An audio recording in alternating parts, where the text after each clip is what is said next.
wait a minute, I'm skeptical that AI agent can be as good as a human is. What are you losing in terms of human connection? It allowed us to reduce the cost of proactively reaching out and connecting with learners by more than 70%. We were almost 100% reactive in terms of learner support. We don't need to spend months building out roadmaps and testing design when you can build and create so efficiently. You just build it, put it out there, experiment. If it didn't work, throw it away. We talk a lot as an organization about creating ugly pots. Have you heard of the parable? No, tell us. Happy Friday. My name is Rubén Harris. I'm here with my co-founder and co-host, Timur Meyster, and this is The New Normal.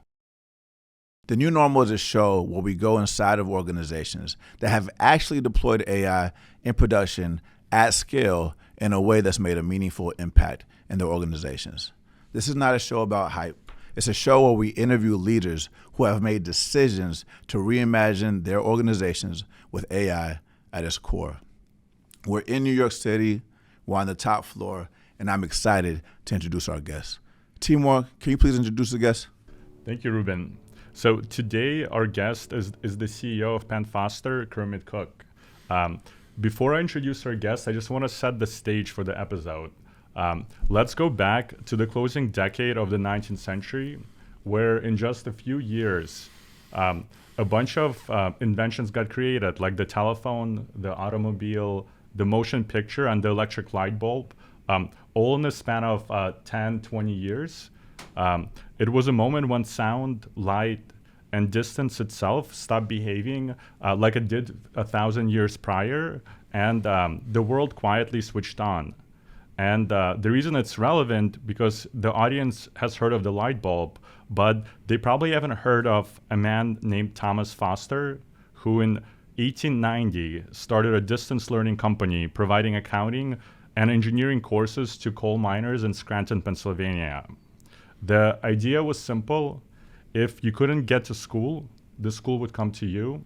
And that company is called Penn Foster, and jumping 135 years into the present, in 2024, Kermit Cook became the CEO of Penn Foster. Now, a little bit about our guest, because Kermit's path of running Penn Foster is quite unusual.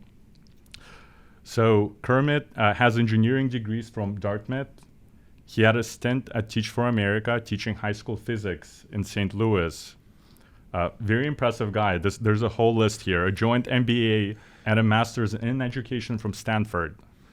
Kermit then spent 13 years at KKR, where he ended up co-running KKR's capstone in the Americas.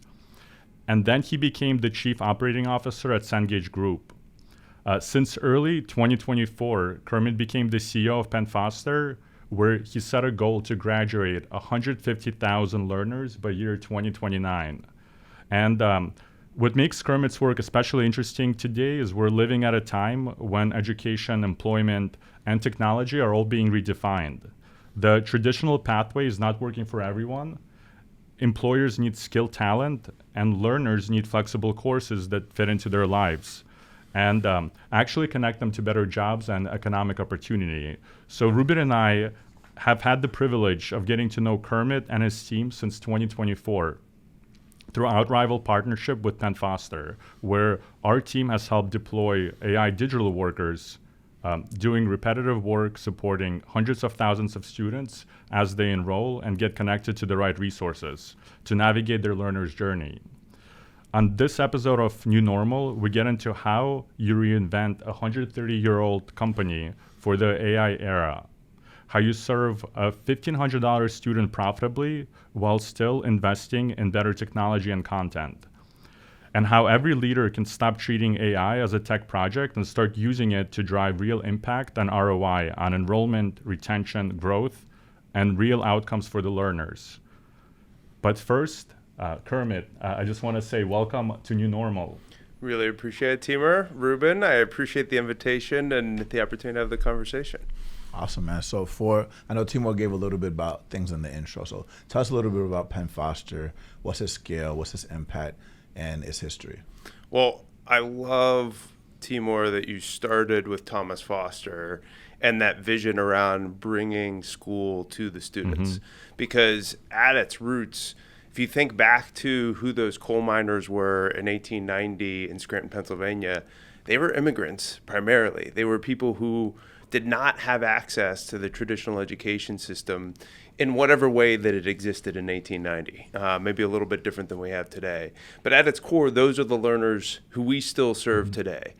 Our focus is really being a great pathway from a high school level of education to a skilled job.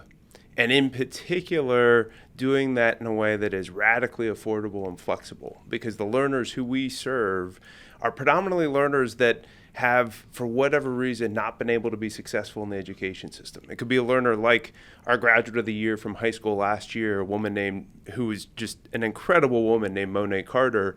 Monet had sickle cell anemia, and that prevented her from being able to be physically in a school every day. Like her body could not allow her to be there. And our traditional system is not set up to be able to support a learner like that. Yeah. And so Monet found Penn Foster, and it was able to finish her high school diploma and get into medical school to be able to continue a pathway in healthcare, serving others like herself. So there are thousands, millions of learners like this that have faced the traditional system, either not able to graduate from high school or that the traditional 2 or 4 year college path has not served. And that's why we're here, to be able to help those learners get to skilled jobs. That's awesome, man. Shout out to Monet. Can you give us some numbers? Tell us about Penn Foster's scale. Yeah, so we graduated 93,000 learners last year. Roughly half of those, a little more than half, about 50,000 with an accredited high school diploma. And then the other half in our career college programs, where we are specifically focused on paths to jobs in healthcare, in the vet industry, and in trades. So when you think about trades, think about auto, HVAC, electrician, plumbing. We are focused on, as I said, skilled jobs that give people real pathways to a living wage. Awesome. Let me come back to just one more moment, just as you think about the scale and the numbers of the learners who we are serving. So 50,000 graduates, that makes us, if we were a school district, the third largest school district in the country. Behind New York and LAUSD, we are the largest trainer of veterinary technicians in the country by several orders of magnitude, and we're certainly in the top few when you look at allied healthcare roles like being a medical assistant or a pharmacy technician or a sterile processing technician. And that's because we are here to be, like I said before, extremely affordable and extremely flexible, so that most of our learners, if you think about the demographic, about 70% are women, often are working parents with 1 or 2 jobs. They're having to find times to study when they can to be able to get their way into the degree and the credential and the skills they need for a better job. Yeah. Awesome. And Kermit, when people think of innovation, they think of like spaceships or LLMs, but I think there's not enough spotlight on kind of innovation inside of the classroom when you're serving a demographic and the students who are working parents and working adults. Can you speak to, I know higher education and especially Penn Foster has gone through several technological shifts, the internet, the computer, right, the mobile phone. How is your team using those technologies to serve those students? Because at the scale that you're at, you have to do things that are not traditional. So can you speak to that? Well, let me start by coming back to one of the points I made just to make it tangible, because I think it'll help to reinforce why the technology and the innovation is so important. So I said delivering a path to those outcomes at a radically affordable price. Yeah. You mentioned $1,500 before. So our high school tuition, starting, if you come in with 0 credits, you can complete high school at Penn Foster for about $1,500, $1,500 to $1,600. To make a comparison of that, the average school district across the country spends about $16,000 a year on a student. So we're about a 40th of the cost of what the traditional education system costs to be able to serve a student. But we really take seriously the responsibility for, if they're graduating with a high school diploma, what are the standards that they need to be graduating with in terms of literacy, reading and writing skills, numeracy, civics, connection, understanding of science, and so being able to deliver the right kind of outcomes. So to do that, you have to be innovating, and that's one of the reasons why I was so excited to be here. I gotta say one other aside, just quickly. One of the beauties of being with an organization with the history and the legacy that we do is we have multiple employees who've been with the company for more than 50 years. Just think about that for a second. That's a lot. For most of those employees' time with the company, we were actually a paper-based correspondence course. Wow. So AI is a little bit You of a guys have different a print world. shop, right? We still do a little bit of printing. We still have a warehouse in Scranton, Pennsylvania, and most of that team is in Scranton. But if you think about the innovation and the evolution over time, still with that core mission for how do we serve those learners, it's tremendous. But let me flash forward to the last couple of years and the journey in the last couple of years in particular.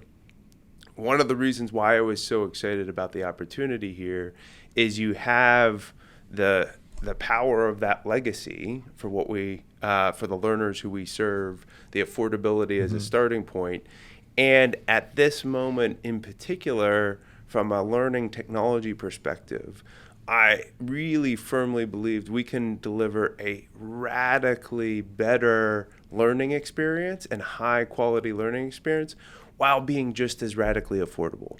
And being able to do that in an organization like Penn Foster, that's starting from that premise of affordability, is allowing us to innovate and sticking within those constraints forces us to innovate in ways that a traditional education institution that's starting at $20,000 a year for a college degree, and that's low for many of those many colleges today, can't even comprehend fitting within those constraints. So that helps to drive some of the innovation. So there's a little bit of an aside. I'm not sure I got to your question. No, but you did. And I think with our previous company, Career Karma, Rubén and I have faced so many just veterans, Uber drivers who kind of run into the obstacles where they want to learn new skills.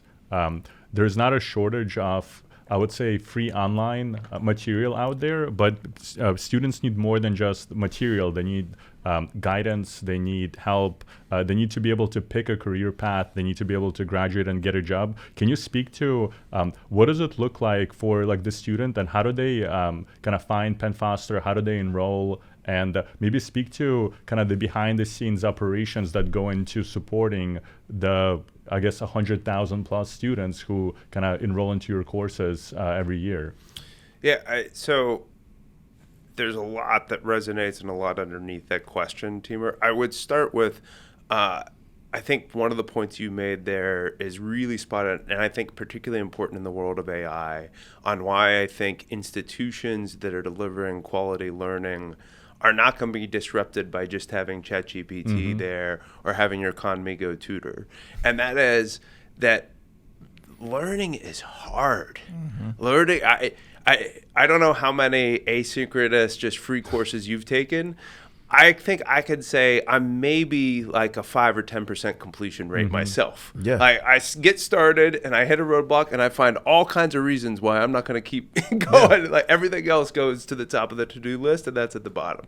And so learning is, if learning were easy, people could have just gone to the library and check out the books they need, and they don't need Penn Foster to become a medical assistant. Go read the book and you can pass the exam. Same thing with the bar exam. Just go read but unless you're Will Hunting, that's not easy to do. You need much more to be able to deliver and get through that program. So when you think about our learner in particular, our learner is typically somebody who has struggled in school. So let's take somebody who may have had to drop out of high school because maybe the school they were dealing with bullying, they were dealing with issues where they needed to be able to work and support a family, and so they had to drop out of high school. They're in their early 20s, and they realize they need a high school diploma to get to a better job.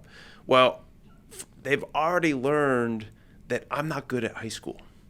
they've already learned this was hard. I wasn't successful in this environment. So the first barrier is actually just a level of self-confidence that you can take it on and that I'm going to be able to accomplish that. A lot of times a meaningful percentage of our learners, because of the scale and the history we have, come because that learner then has somebody, has a cousin, has a relative, has a friend who says, you know what, I went to Penn Foster, you should check this out. Or they benefit from the tens of millions of advertising that we do while they're on TikTok today. And they see something and they say, wait a second, maybe I can do this. And that's what a lot of our marketing is about, is trying to help people understand that there is a path that can serve you and you can be successful and get over that hurdle. Yeah. And then when they come to us, that is an important part of the journey is there's a whole range, so I'm generalizing by far, but a lot of times when our team is talking with learners as they enroll, we have a full admissions team, and that is not a hard sell conversation. That is often a conversation that says, well, help me understand what this experience is going to be like and how am I going to be able to be successful and what kind of support can I have? Yeah. I want to go back to one of your other points where you said that Penn Foster has employees that have been there for over 50 years. Yeah. I think that's important because part of why we created this show is to normalize and show people that are actually using AI in a way that works and helps people. And technology is important, like you said. Understanding the learning journey is important, like you said. But how are you leveraging this institutional knowledge to actually introduce AI either administratively or in the classroom in a way that makes an impact on your organization? Can you talk about some of the use cases that are impactful for your organization now? Yeah, well, let me start with context of what the opportunity was that I saw for us to really move the needle with learners a couple of years ago as I joined and as our team has evolved and thought about how we use AI. And that starting point was we were almost 100% reactive in terms of learner support. And we had this view that because we are so affordable, we can't afford to invest in proactive support and outreach for those learners. And when we've tried tests for that in the past, call it 10 years ago, 15 years ago, it was so expensive that it wasn't sustainable while still living up to that promise of affordability. And so if you looked at in 2023, our conversations with learners, literally 100% of them were because of a reactive response to either a learner reaching out because they want to enroll and talking with one of our reps, or because they ran into a problem with an essay or something is stuck in their learning experience and they're calling into us. And so the vision, one of the primary visions for us with leveraging AI, with leveraging ML models to be able to get much more precise on using our learner data, understand when they're stuck and they can use support, is start to be very proactive. This point is really important in our conversation because we certainly within the organization, there are a lot of people who started from a point of fear around how AI was going to change our jobs. We're an organization of round number 700 people. Roughly 450 of those 700 are on the phones every single day talking with learners. And so you start to talk about, we're going to bring AI agents to be able to have these conversations. And the immediate gut reaction is, well, they're going to replace my job. And then, wait a minute, I'm skeptical that AI agent can be as good as a human is. What are you losing in terms of human connection? And so we've had to have a long conversation as an organization to say, our goal is actually not to reduce the number of people. Our goal is the outcome. We need more learners to be successful. And so think about right now in a given month, roughly 3% of our learners we're in touch with, the 3% of learners who actively reach out to us. We have so much room to do with the 97% to proactively reach out to them. And that's how we want to bring AI to bear, is to be able to really leverage the scale of the human connection. And that creates two things. One is it allows us to reach learners in an incredibly efficient way. And I'll come back to some stats on that in a second and some of the partnership we've worked on. but it also allows us to create this combination of the human connection and support when it's really needed, with AI as a tool to be able to make that human time much more efficient and effective. Yeah. Now, I really love this point about proactive support, because so many people, when they think about co-pilots or any of the AI agent customer support things, is very reactive. And I like that you talked about the staff. Those 400 people almost got promoted, and they have like these AI agents that are working for them and figuring out how to do different things. Can you go a little bit deeper into like some of these use cases that are helping them out? Because it's not just about being proactive. It's how are you thinking about anticipating the needs of people? How are you leveraging the systems internally where there might be a retention flag or something that shows a sign where, hey, they might need some more support? Because when you think about the demographic and serving the student, it's not just about the learning journey. Like self-paced, part of why it is hard is it's a motivation, psychology, it's an emotional thing. So how are you blending the AI, the proactive, the human elements to inspire and motivate your students to get things done? Well, I want to be clear to start that we're only in the very, very first inning of the journey.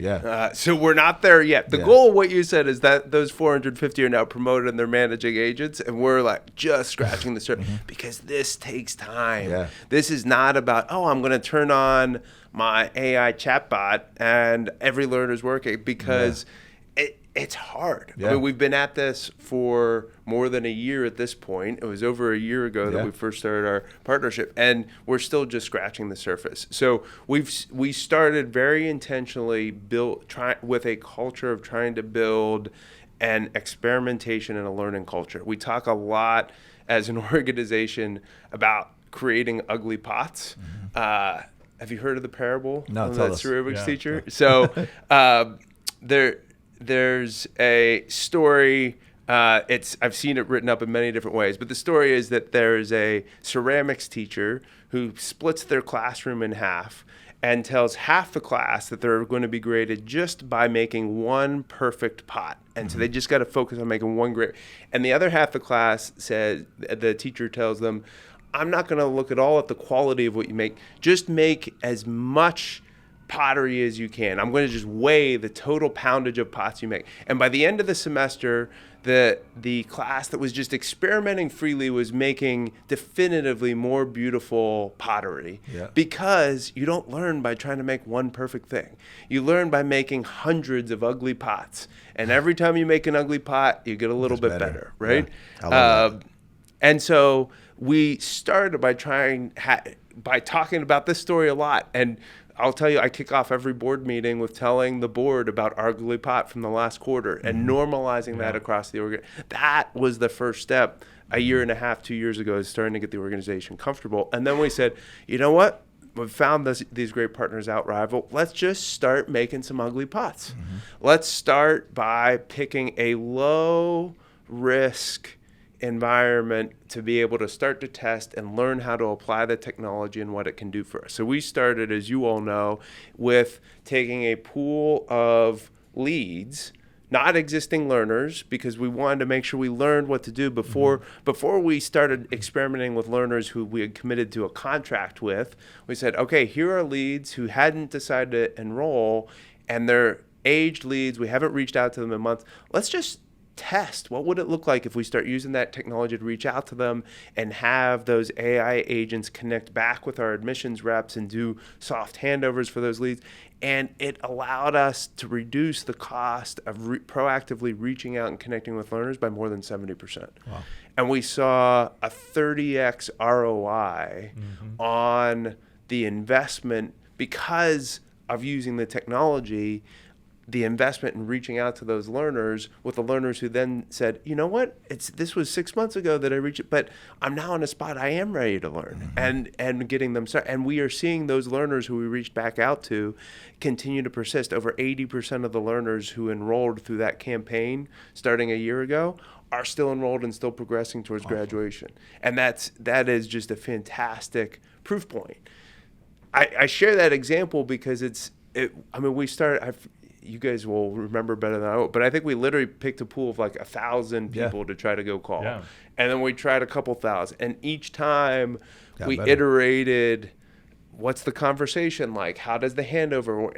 And we made hundreds of ugly pots just in that experiment. Yeah. But it started to give us the confidence to say, okay, now I can start to see how this can scale the reach out. Let me now tie that to these points in the learning experience where we're seeing, based on the data, learners tend to get stuck. At Rubén, it looks like you just submitted your essay 3 times and it hasn't passed yet. Let me proactively reach out to you and set, rather than our humans trying to reach out and using a lot of time to reach you, let me use AI to connect with you and say, hey, can I set up a time or connect you with one of our writing coaches? And then our writing coach's time is spent as effectively as possible with somebody who's ready and in a spot where they're ready to receive that support. Yeah. Yeah. And it's a very wise framework, I would say. When Rubén and I speak to leaders, like you said, a lot of the time they want to build the perfect pod. Sometimes what we see is that they want to experiment, but then they experiment on pilots and things that are not aligned to driving ROI. And so with your leadership team, can you maybe give a behind the scenes look in terms of the voices in the room? Because what we're seeing is that there's usually folks who are very pro AI. Some are hesitant with any new technology. There is always kind of folks who might have doubts. What advice do you have for our audience who might be listening? There might be maybe a year kind of behind where Penn Foster is today, but they want to do stuff with AI.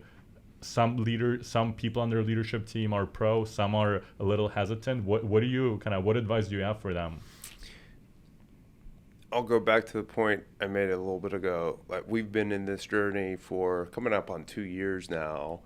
Recognize change is hard, and you've got to make a really proactive investment in that. So we've invested in training across every single manager in the company. So not just at the executive level, but we're a primarily virtual company. We do have our frontline learner support team is in office in Arizona, just outside Phoenix, but everybody else is virtual. One of the investments we decided to make last year is we did workshops and training sessions for managers where everybody came together in person, and we invested in with a partner to run AI training sessions and just getting people testing and experimenting, and people who walked in with some skepticism end up becoming some of the greatest advocates. And I'll take one specific example that really sticks out with me. One of our learning designers had an initial frame that she thought, wow, they're really trying to apply this technology to replace my job, to take AI, because we're trying to build, and we actually had given her and her team a challenge to say, try to create an entire course rather than using the legacy process that we use, using overseas subject matter experts and writers, et cetera, build the whole thing with AI with just this team of 3 or 4. And her initial frame was, they're trying to get me to experiment to create the AI agents that are going to then just replace my job. But then halfway through, she realized, wait a minute, I have all these things that I have to do manually that I can create GPTs and agents to do for, and she's done an amazing job. She's come up with amazing names for them. She's got one called Check Norris who scans when they have an assignment, scans the assignment to test reading level of that course. And make sure that the reading level for that course, if this was targeted at 10th grade reading level, is this a 10th grade reading level across? Well, this was something that she used to have to do manually and would spend hours and hours. And now, within 5 minutes, Check Norris has gone through the entire course and given her the 18 things that she needs to go back and take a look at. So now she's able to, rather than spending her time on the rote, she's spending her time on the true analysis, and it's really letter free. So that, I would say, is the starting point. You've got to invest in the time to bring people along the journey and not assume they're just going to get there on their own. Yeah. I mean, staying on this whole ugly pot analogy, the culture of experimentation. Yeah. When we were at ASU GSV, you said something that stood out to me. And you know what I'm going to say. You said, I want to do 50 experiments this year. But since that conversation, I found out you want to do way more than that. And in an industry like higher ed, where it's seen as slow moving, they're very hesitant to try things. They can be patient because they can, but we're in a country that's investing heavily in chips, modern infrastructure, data centers in order to be a leader in AI. Shouldn't we modernize our higher ed institutions to prepare the future leaders of America? And is there a cost to not doing anything? So I know there's multiple questions there, but like, talk to us about the experiments, how you've been able to move fast, and if there's a cost to higher ed leaders that are doing this. Let me start with what I think some of the real costs and constraints are in the traditional education system. And having been a teacher, actually both my parents were educators, we didn't talk about, my dad was a college professor, my mom was a high school French teacher, and then when I was at Cengage, as you mentioned before, Cengage serves, most of its business serves traditional higher ed and K-12 institutions. One of the things that became painfully ingrained for me is how the annual academic calendar constrains innovation. And think about anybody who's listening or watching this podcast who's in a modern software or tech company would know you're trying to do new releases continuously, multiple times a day running tests. Well, in the traditional education world, I think about Cengage serving schools. We had one shot a year to launch a new product. Maybe if you do it at the semester, maybe twice a year. So literally we would launch something for August and we would be holding our entire years like, did this work? Like, oh, it didn't quite hit the way we wanted. I guess we'll try again next year. Let's build out the roadmap. And just like think about how insane that is in a world where Claude is updating, you have Anthropic and OpenAI are Multiple updating times their a day. model. Yeah. Daily.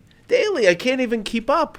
There's just this massive disconnect. And it's when I came to Penn Foster, one of the reasons why I was so excited about it as a platform, because again, we're just lucky in some ways, but the model from the start was designed for affordability and designed for flexibility. And that flexibility meant we'd have no constrained academic cycle. You could start any single day. And by the way, our commercial model is set up so that you start for as low as $20 down and then $60 a month while you're learning. And so our economic incentives are based on effectively a subscription model. If we're not helping you learn and progress, you're going to stop learning and you're going to stop paying. And so that combination leads to two really powerful things. One, we have 5,000 new learners enrolling every single week. So we can A/B test in a way that very few, I won't say nobody, but very few in the traditional education industry can. There are institutions like Western Governors and Arizona State and Southern New Hampshire, Purdue Globe. There's a small handful that have tried to drive this kind of, but even they have constraints from their existing academic and faculty model that we're able to separate from. And so building this culture where our organization gets comfortable with embracing that as one of our advantages, and if we don't embrace it, because there are disadvantages to our learning experience compared to what you get when you pay for being on campus at an Arizona State or wherever it is you are. So we have to really fully embrace our advantages and drive that experimentation to drive better outcomes. Makes sense. Looking out a couple of years kind of into the future, like where do you see kind of Penn Foster's team like experimenting on and like investing into? Which areas of the institution are you most excited to invest in terms of unlocking like real impact and real change, not just for the learner but also for the business? There's a few dimensions I'd highlight. Let me start, because we've been talking about the core learning experience, let me start from the learning experience. And today, what we are delivering is still not nearly differentiated enough for what we should be doing for our learners. And as one very tangible example, if you are a 30-year-old coming back to high school to earn your high school diploma, or you're a 17-year-old that your school wasn't serving you. You were Monet and needed to find, Monet needed to come to a different. Right now, we fundamentally deliver the same experience for you. There's no way that should be the case. And so there's a part of the vision for the learning experience is being able to build a much more adaptable, dynamic learning experience for that individual learner that allows us to tailor your journey based on the skills you have coming in, where you're coming in personally and emotionally. And AI allows us, and modern technology from a development perspective allows us to do that in a much more affordable and realistic way than we would before. And that's not just about how we apply AI to deliver the learning experience, right? Having a coach that can talk to you at scale that we don't, and hear from you what your fears and concerns are to then build into, but also how our engineering teams have just accelerated their velocity and our product teams are able to build. We don't need to spend months building out roadmaps and testing design when you can build and create so efficiently. You just build it, put it out there, experiment. If it didn't work, throw it away. The cost of code has just gone so far down that it allows us to accelerate this pace of innovation to deliver that kind of experience. And we wouldn't have been able to consider some of the things that we are around adaptive platforms, around how quickly to innovate content, if it weren't for that technology. From your vantage point, right, what are higher ed leaders not doing from your perspective that you feel comfortable sharing that you think that they should be doing given their seat and the importance of their position? Higher ed leaders is a very broad term, and my mind goes to the difference between institutions that are going to be fine, and still going to exist 50 years from now, and institutions that are struggling because of what is happening and the disruption that's coming in the education world. I would start for all of those institutions getting way more focused on what are the real jobs that my institution is preparing my learners for, and is there the right ROI for what my learners are investing in to what those jobs are. And let me give you just a stat to reinforce that. So we did a survey across the families of our traditional age under 19 high school learners, and 80% of those families didn't believe that going to college was going to be the best path for their students to get jobs in a world of AI. Wow. And this real concern, and there's a Johns Hopkins study from a couple years ago, and this was even a couple years ago, that showed that there was no longer a wealth gap between a high school diploma and a college diploma, and the challenge is there's just been such a disconnect between the real signal of what that diploma earns you over time versus the cost of that degree. And I am a big believer in the value of higher ed. I'm a real advocate for the impact that it can have. But unfortunately, the way the system has built, there's just been an incentive to consistently deliver more and just focus on the quality of the pedagogy, the quality of the academics, the quality of the experience, without directly connecting the cost of that quality with what it really is earning people at the end of the day. So that, I think, is the starting point. And then if you find out that that the job is going to only earn X, well, that tells you your program can only cost Y. Let me give a really painful example of that. In a prior life, you mentioned I was at KKR. While I was at KKR, we unintentionally became the largest equity holder of a for-profit higher ed business called EDMC. Ran a school called, several schools were under the EDMC umbrella: Arts Institute, South University, Argosy University. But I was the lead on the board for KKR, and those institutions had really high quality programs. The Arts Institute had this amazing fashion design and interior design program. They're running runway shows here in New York City. The culinary program had fantastic kitchens that learn, but they just cost too much. And so the first graduation that I was at, I talked with a student who graduated from Penn Foster's interior design program, and it cost her $1,500.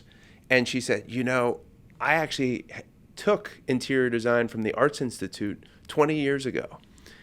And when I finished school, I had $40,000 of debt.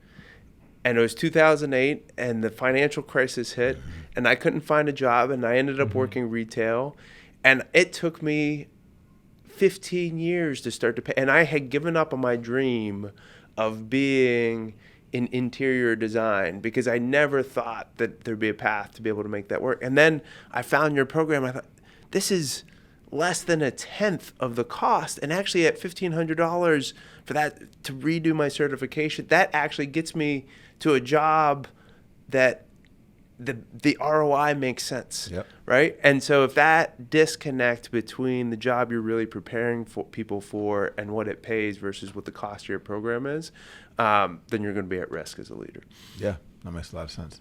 Go ahead, Timur. I was gonna change the gears a bit because, and I think it's gonna come full circle. So you mentioned several points in your career. So you were at KKR, you were a physics teacher, and you come from a family of educators. Can you just kind of tell us a little bit about kind of that journey? Because in some ways you help your students navigate their journeys into economic mobility, into acquiring new skills, into kind of jobs for them and kind of their dreams. Can you tell us more about kind of your journey? How did you, like before 18 years old, like what influence did your parents have on you? And like how did Kermit's career unfold? Well, I'll add in addition to being a physics teacher, I was a very mediocre basketball coach and a terrible tennis coach. But that's what happens when you wear multiple hats when you're teaching high school.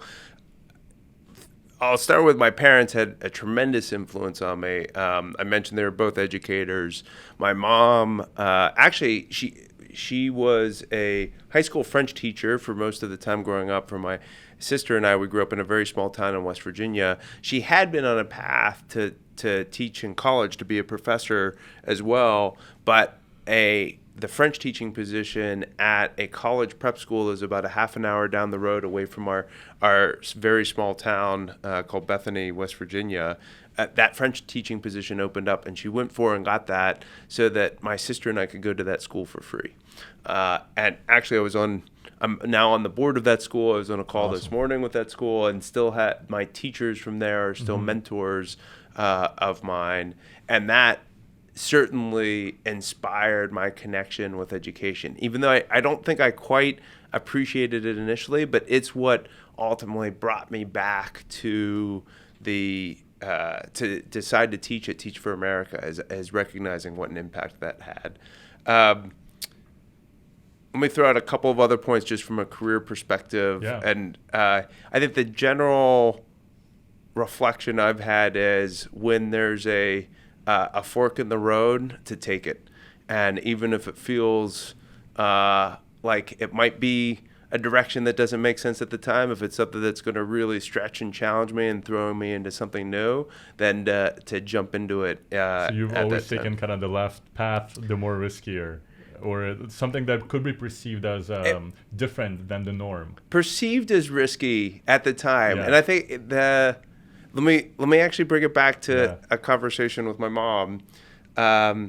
Flash forward several years. This was after I was teaching. I went to grad school.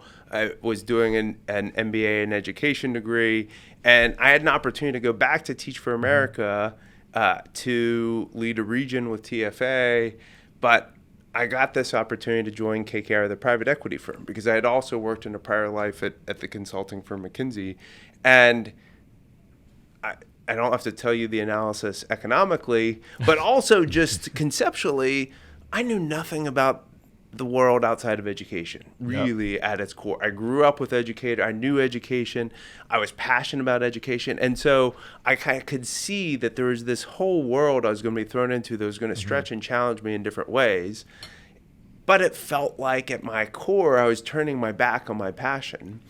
Well, at that time, my mom had decided to retire from teaching. She was in her late 50s, and she decided to go to seminary full-time for 3 years and become a minister.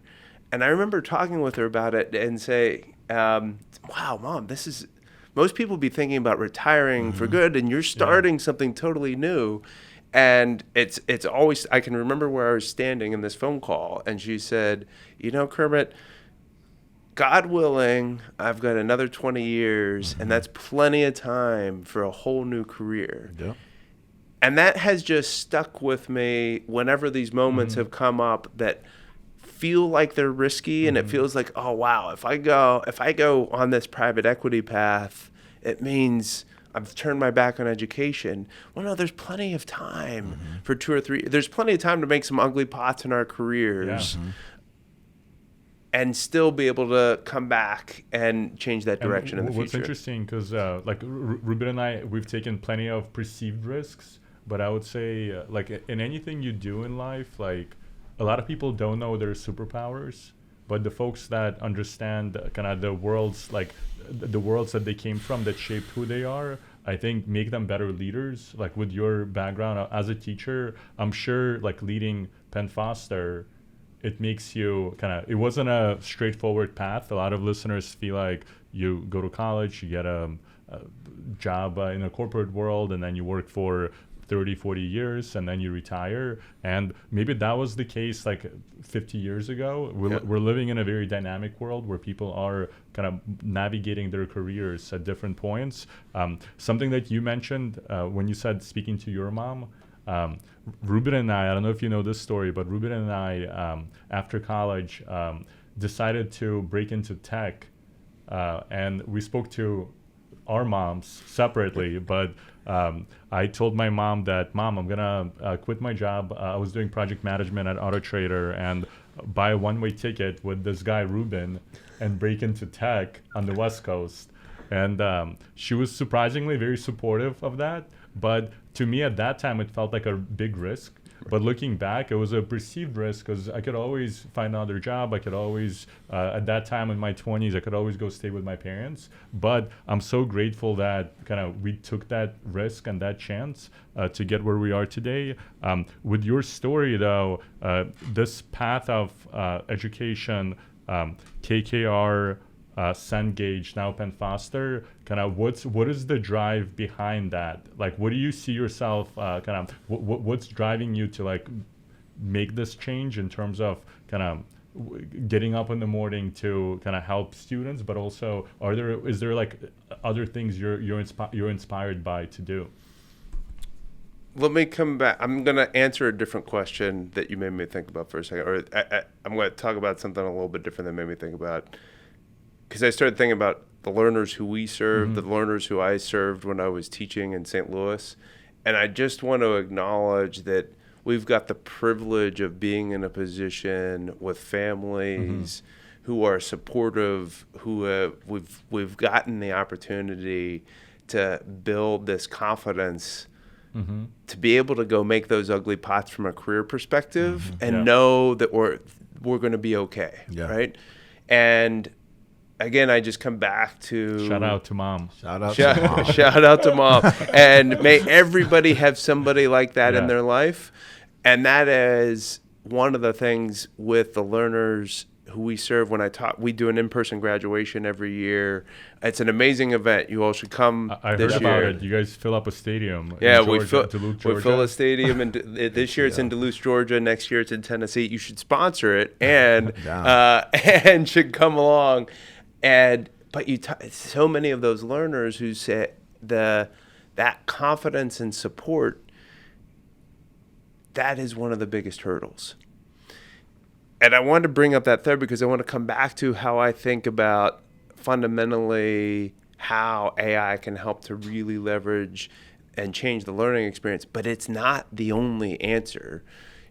the listeners might be familiar with Khan Academy. Conmigo launched this amazing and I think has done one of the most amazing job in building an AI-powered tutor. And, recently Sal Khan said, yeah, that basically had no discernible impact. And it's because an AI tutor can't be the support, the accountability partner, the person who shows up for a learner who's just learned that when something doesn't go right, like, you know what, I shouldn't have even tried. I'm not good enough. This is too hard. I'm not good at math. There's this video we have with a learner named Brooklyn who, when she was taking our algebra course, trying to get through high school, and she graduated, and we were doing a video with her at graduation. And she said, I got to that part in the math where it was numbers instead of letters, or letters instead of numbers. I was like, no, this is not working. But she had the support to be able to give her the confidence to try it. And that is, I think, what is critical as we think about how do we take the kind of technology that you all are building and combine it with the people on our teams to help learners be successful. It's being able to make sure that our teams aren't spending the time on the things that are tactical and administrative, but they're spending the time helping to show up for Rubén or show up for Timur or show up for Brooklyn when they need that human support and confidence. When you said the Conmigo example, it made me think about that MIT study about like the 90+ pilots that have been tried in the enterprise that haven't worked out. Yeah. You're talking about ugly pots. What is a way to, can you talk about an example of an ugly pot that actually didn't accomplish what you wanted it to accomplish, and what you did to adjust it to make it better? Because I think that in higher ed, which has a culture of like perfect A's, 4.0s, like PhDs in power on the administrative side, not being comfortable actually like not getting a perfect A when they try to create an ugly part and adjusting. So how do you like shift the mindset? What's the mindset that people should be thinking, and what's the practical example about that? I'm trying to think about how I picked just one ugly pot. We've probably made about 1,000 just this year. Here's a very good example. We worked with Learnosity, who's one of our partners on assessment, to build out an AI-driven writing coach and use their technology, because actually writing is, in particular across our programs, is one of those courses. Whenever there's a writing assignment, we find our learners get stuck. We have more than 20,000 learners a year who get stuck and just stop when they've got a writing assignment.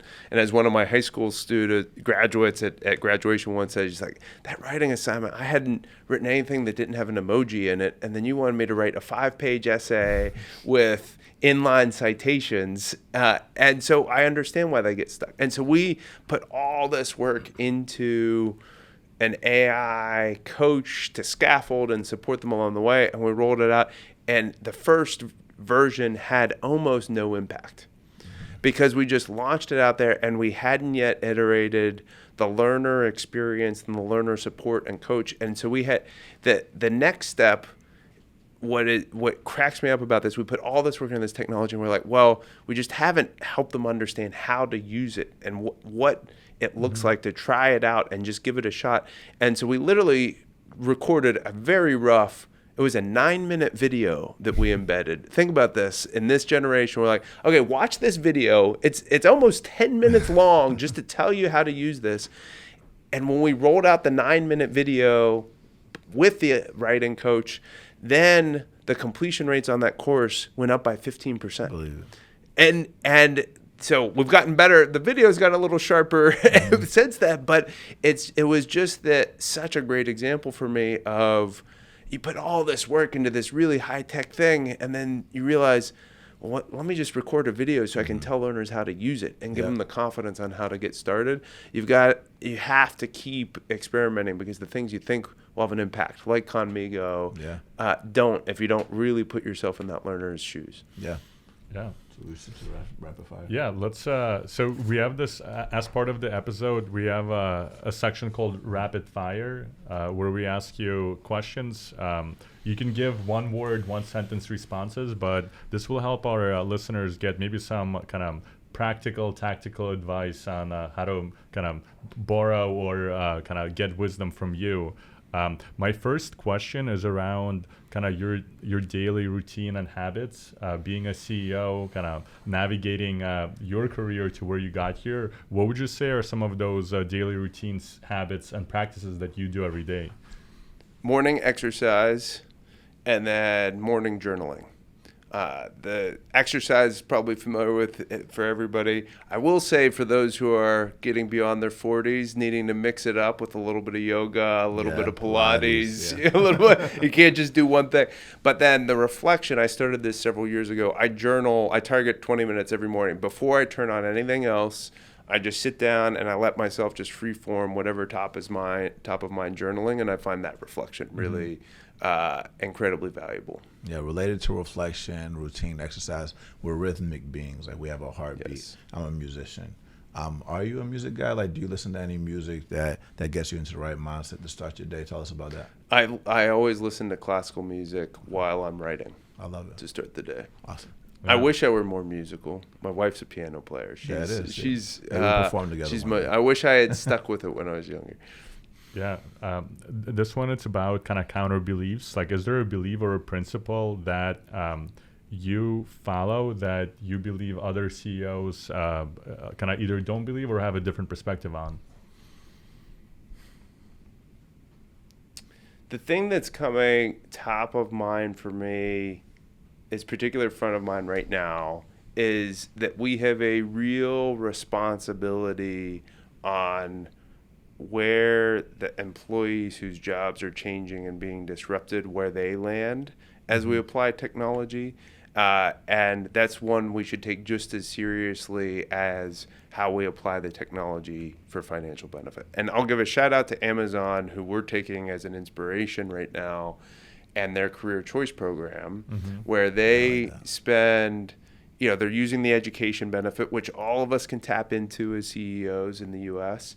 And so they're spending over $5,000 is available for every one of their hourly workers. $5,250, right? $5,250. Yeah. It's actually gone up this year, but $5,250 per hourly worker for them to go through education and training programs. Their only measure of success of that program that they hold their learning partners to is that employee gets hired into a job that pays more. And that job doesn't have to be at Amazon.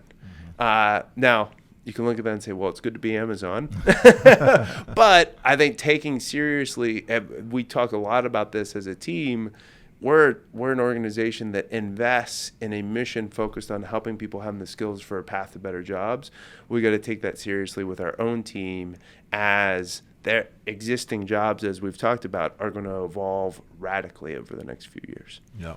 Something that we talk about is the importance of relationships and moving at the speed of relationships. And now you're talking about jobs. You've been at Cengage, KKR, McKinsey, now Penn Foster. You're in New York City. You probably had a lot of amazing dinners, and breaking bread with people is important. What's your favorite restaurant in New York City? Oh, favorite restaurant in New York. Or the best restaurant experience you've ever had? The best restaurant experience I've ever had was an omakase sushi restaurant in Tokyo with my wife and I. And the best thing about it is we couldn't read anything, and so we just put ourselves in the hands of the chef, and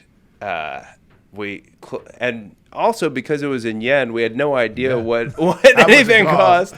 I won't tell you what it ended up being at the end of the day, but we just immersed ourselves in the experience. We were singing, we were opening the premium sake, we were getting extra tuna belly, and just felt totally embraced by the people at that restaurant. And I like that analogy, because you talked about being proactive and anticipating and feeling service and servicing organizations. Was there anything particular that they did that stood out to you from a customer service perspective or experience perspective while you were there that stood out? The first thing it was called Sushiko Hanten, by the way. This was probably 20 years ago, and I still remember it from the experience. I just still remember the chef trying to teach Libby and I Japanese, And we just had this ongoing conversation. Arigato gozaimasu. I still remember that. Yeah. I love Japan. Love it. This one, it's a little selfish. It's a selfish question because Rubén and I, we meet a lot of higher ed leaders. And the question we get is, does the Generation Z or like does the current generation pick up the phone? You guys have 400 people in the call center, so can you kind of demystify for the audience, like, does this generation actually pick up the phone when you call them? So I call roughly 10 graduates every single month. The team just gives me a list of, here's 10 learners who graduated this last month and the programs they graduated from, and I just pick up the phone and cold call them from my cell phone. Yeah. And my hit rate is 60%. Love it. Just out of the blue, pick up the phone and call. Usually 6 out of 10 will actually answer the phone. So just using that qualitative data point, people will answer the phone. Will they look at email? Probably not. Yeah. If you're relying on email as your communication tool, your hit rate's going to be pretty low. But I've been pleasantly surprised by how often they will especially pick up the phone. If they don't answer, I'll usually text, and then they'll often call me back. Yeah. Well, you just touched on the omni-channel approach. So if you call someone and they don't answer, you text. Like, will people leave a voicemail, like email? Will people pick up the phone from a digital worker? And like, how do you think about how? I know you said there's places where you want Penn Foster to be that we're not at yet, and we're just at the very beginning. But do you think that people are going to respond to digital workers over the phone or text or email? And where do you think this is all going in the future? I don't think we can generalize. I think, like any good consumer-focused or personal-focused, there's going to be everything under the sun. But what I will say we have found, this goes back to the ugly pots, are not just about, hey, I built the agent and let's put the agent into the wild. It's about experimenting on those models. It's something that we've experimented with without rival, is being able to do that omni-channel approach and figuring out, it might be totally different for you, Rubén, than it is for you, Timur, than it is for me, on what resonates the most for you in terms of that communication mode. And so the onus is on us as institutions to experiment, to test, to even just ask you on the way in what that experience looks what's your like. preferred channel, right? True. And I think that goes to the DNA, like the same way back in 1890 when the school came to you because you couldn't just go to school. I think that's the future where AI agents will learn to adapt to SMS calls. They'll start building those relationships, so people are expecting. And I really appreciate kind of the example you shared about kind of you being on the phone and actually speaking to students, because then you actually realize like they might not have picked up the phone to call in, but they will answer. They will actually be pleasantly surprised that someone cares about them. And then you can actually build a real kind of bond and a relationship with that person just through voice, right? Not just an email. Let me come back to why some of the examples we used around why AI tools or AI tutors may not work to transform the learning experience and the way people think. Having an AI tutor sitting there, I compare that to, think about a lecture hall in a traditional higher ed classroom, and you've got a couple hundred students in the lecture hall. That student who's sitting at the front of the lecture hall and raising their hand and then coming and seeing the TA afterwards, they'll use the AI tutor and they'll benefit from it. They were going to be fine anyway. Mm-hmm. The student who's falling asleep in the back of the lecture hall, who's up too late last night doing whatever, and then just kind of wandered in a few minutes late and then wandered back out, they're never going to proactively tap onto that tutor. And that's, at least from our experience in our first drafts, that's what we found. The learners who were using the tools that we were putting out, when we weren't finding ways to proactively engage the right learners, the learners who needed the support, the learners who were using it were the ones who were already progressed. They were going to be fine. And so we saw no noticeable impact on outcomes because we weren't getting it to the right people. All right, so to close this out, my favorite movie is Gladiator. You're in the arena. You're a leader. What what advice do you have? How do you want to close this out to people that are listening to this podcast? What should they take away? What should they do? Keep a learning mindset for yourself personally, for your teams. We're in a world where change is just the given, and that can create an incredible amount of fatigue and stress across your teams. But the more that we can face that as organizations, as individuals, as learners, and recognize that things aren't going to be perfect, it's going to keep evolving. But if I can just embrace the learning that comes along the journey, then it will, then you and your teams will be all right. I got to come back to your one other question. The reason why I paused and struggled with my favorite New York restaurant, There it is. there's not just one. My favorite thing about food in New York is the hole in the walls. Yes. It's the bagel joint. It's the slice of pizza. It's the taco. Like that is where I want to go in New York. My board hates it because I never want to go to a nice restaurant. I'm like, let's just go down to the joint down the street. Fancy. That's the best. That's the best thing about cities like New York or Miami. Yeah. It's the amazing food that you get right off the street. Shout out to New York. Shout out to the food. Shout out to the people here. Shout out to the team here that put us all together. We appreciate you, Kermit, for joining us. Thanks for having me. What a wonderful conversation, and thank you for your partnership. Let's keep building.